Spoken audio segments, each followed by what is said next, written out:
नमस्ते मेरे प्यारे दोस्तों। हम लोग बिहार एसएससी में अब तक पूछे गए सभी प्रश्नों का सब्जेक्ट वाइज स्टडी कर रहे हैं। आज हम लोग साइंस सीरीज में फिजिक्स का पार्ट 5 वीडियो देखेंगे। साथ में महत्वपूर्ण प्रश्न भी बताएंगे जो परीक्षा में बार बार पूछा जाता है।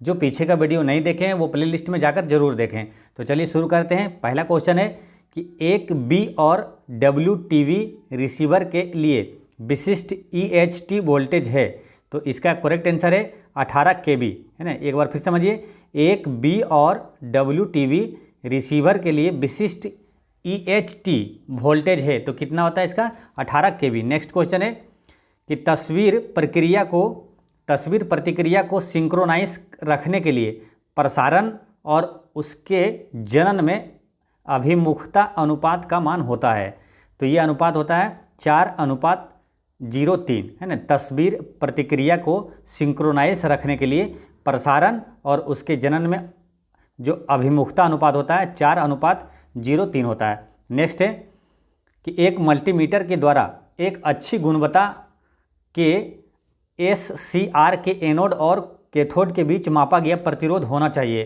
तो वो कितना होना चाहिए, वो अनंत होना चाहिए ना। इसका करेक्ट आंसर है अनंत। एक मल्टीमीटर के द्वारा एक अच्छी गुणवत्ता के SCR के एनोड और कैथोड के बीच मापा गया प्रतिरोध अनंत होना चाहिए। नेक्स्ट है कि एक AC मोटर की गति को किसका उपयोग करके नियंत्रित किया जा सकता है, तो एक AC मोटर की गति को डायक और ट्रायक का उपयोग करके नियंत्रित किया जा सकता है। नेक्स्ट क्वेश्चन है कि परंपरागत चौक की तुलना में इलेक्ट्रॉनिक चौक वो क्या होता है, परंपरागत चौक की तुलना में इलेक्ट्रॉनिक चौक शक्ति गुणांक अधिक होता है। नेक्स्ट है क्वेश्चन नंबर 181,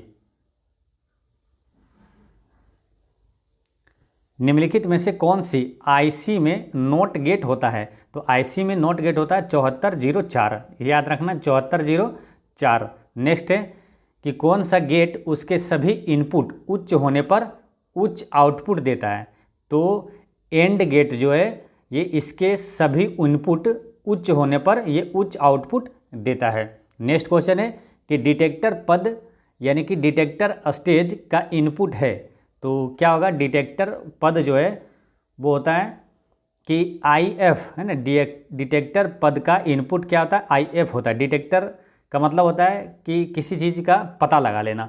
नेक्स्ट है कि सरल आवर्ती दोलक का मतलब होता है, तो सरल आवर्ती दोलक का मतलब होता है एक आवृत्ति गुणांक, है ना। एक सरल आवर्त लोलक का मतलब होता है आवृत्ति गुणांक। नेक्स्ट क्वेश्चन है कि एक मार्कोनी एंटीना को किस आवृत्ति की परिसीमा में आसानी से इस्तेमाल किया जा सकता है, तो इसका करेक्ट आंसर है HF, ठीक है। एक मार्कोनी एंटीना को तो HF आवृत्ति की परिसीमा में आसानी से इस्तेमाल किया जा सकता है। नेक्स्ट क्वेश्चन है कि एक लूप एंटीना के दिशात्मक विशेषता किसके आकार की है, तो ये होता है आठा के आंकड़ा के आकार का होता है। एक लूप एंटीना की दिशात्मक विशेषता आठा का आंकड़ा के आकार की होती है।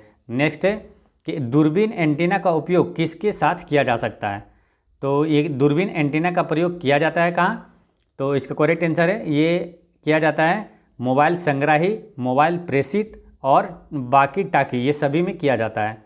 नेक्स्ट क्वेश्चन है क्वेश्चन नंबर 188, भारत में मोनोक्रोम और रंगीन टीवी की क्षैतिज रेखा आवृत्ति रखी जाती है, तो ये कितना रखा जाता है, 15,600, ये 25 हर्ट्ज के बीच रखा जाता है, ठीक है।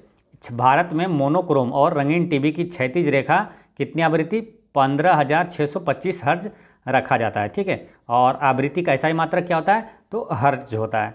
नेक्स्ट है कि किसके उपयोग से एक टीवी रिसीवर के प्रदर्शन की जांच की जा सकती है, तो ये पैटर्न जनरेटर का उपयोग करके एक टीवी रिसीवर के प्रदर्शन की जांच की जा सकती है। नेक्स्ट क्वेश्चन है कि एक संग्राही के IF और RF संरेखण के लिए कौन से उपकरण का इस्तेमाल किया जाता है, तो इसमें मल्टीमीटर जनरेटर का इस्तेमाल किया जाता है, ठीक है।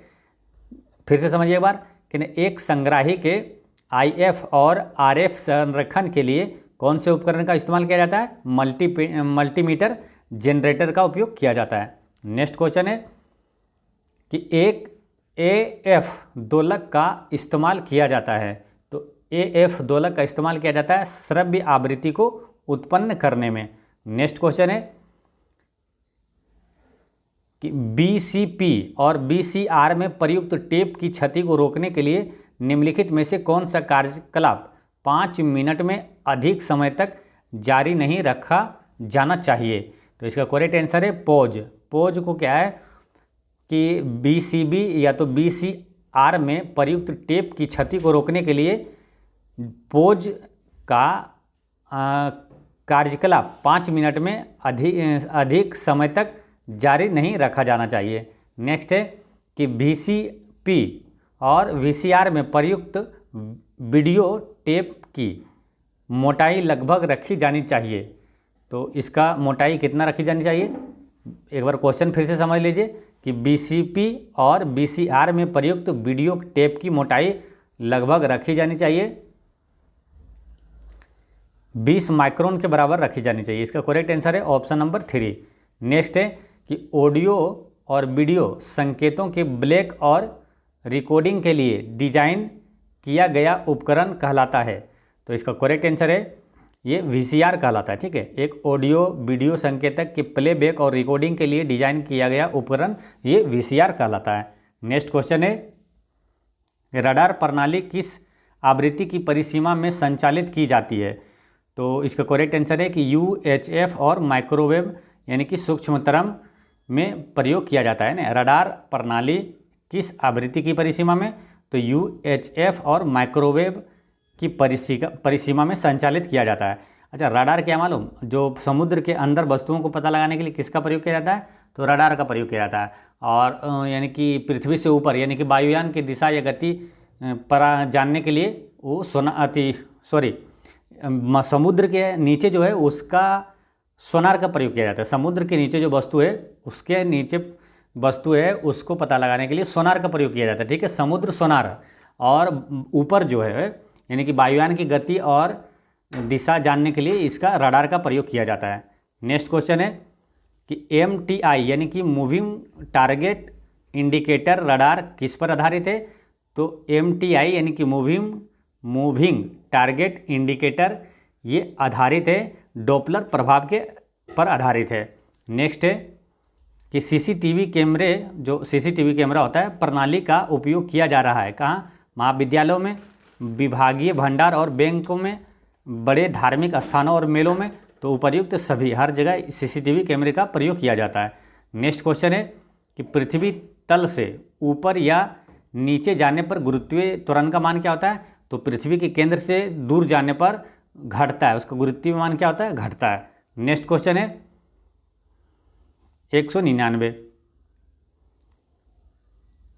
चलती हुई वस्तु पर कोई बल का प्रयोग न हो तो वो निरंतर क्या होगी? चलती रहेगी, है ना। न्यूटन का प्रथम नियम क्या है? कोई वस्तु अगर गति में है तो वो गति में ही रहना चाहती है, और कोई विरामावस्था में है तो वो विरामावस्था में रहेगी जब तक कोई उस पर बाह्य बल न लगाया जाए। तो इसमें लिखा है कि एक चलती हुई वस्तु पर कोई बल न लगाया जाए तो वो निरंतर क्या होगा? चलती रहेगी, यानी गति में रहेगी। तो इसका करेक्ट आंसर हो जाता है 199 का 3, गति में ही रहेगी। और न्यूटन के पहले नियम को ही जड़त्व का नियम भी कहा जाता है। नेक्स्ट क्वेश्चन है कि सभी चुंबकत्व का स्रोत है? तो सभी चुंबकत्व का स्रोत विद्युत आवेश होता है। नेक्स्ट है कि एक थके हुए वस्तु में इनमें से क्या हो सकता है?